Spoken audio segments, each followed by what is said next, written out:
Why ancient Athens was a city of geniuses. For much of its history, Athens was at war, but for just 24 years the city was at peace and flourished.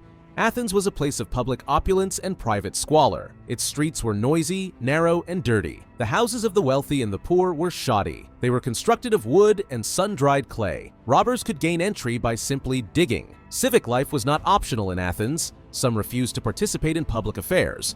Those people were called idiotes. The Athenians spent lavishly on public projects. Many aspects of their life promoted creative thinking. The ancient Athenians spent most of their time outdoors. They worked out at the gymnasium or the wrestling grounds. They strolled along the hills that surround the city. They saw no difference between physical and mental activity. Plato's academy was an athletic and intellectual facility. The Greeks viewed body and mind as inseparable. A fit mind had to be attached to a fit body. The Athenians built the world's first global city. Their sailors traveled to Egypt, Mesopotamia, and beyond. They brought back the alphabet from the Phoenicians. Medicine and sculpture came to Athens from Egypt. Mathematics came from the Babylonians. Literature was borrowed from the Sumerians. The Athenians perfected those foreign ideas. They also welcomed foreigners themselves. Outsiders roamed the city freely even during wartime. Some of the best-known sophists were foreign-born. The city also had its own prominent eccentrics. Hippodamus was the father of urban planning. He was known for his long hair and expensive jewelry.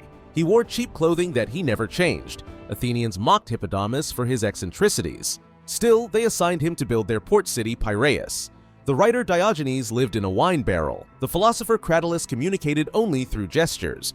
He was determined never to contradict himself. Socrates is remembered as one of the greatest philosophers. He pioneered conversation as a means of exploration. One of his favorite pastimes was the symposium. It involved intellectual puzzle games and music. At these gatherings, food was served as well. However, the Athenians were not foodies. Their diet consisted of bread, onions, and olives. It kept their bodies lean and their minds sharp. Socrates was eccentric and stubborn. He was charged with impiety and corrupting the youth. He was given the choice between leaving Athens and execution. Socrates would never consider living anywhere else, so he chose execution. By that time, the city's cultural resources were exhausted. The Athenians began to shun foreigners. Houses grew larger and more ostentatious. The gap between rich and poor grew wider. The academics became more about parsing truth.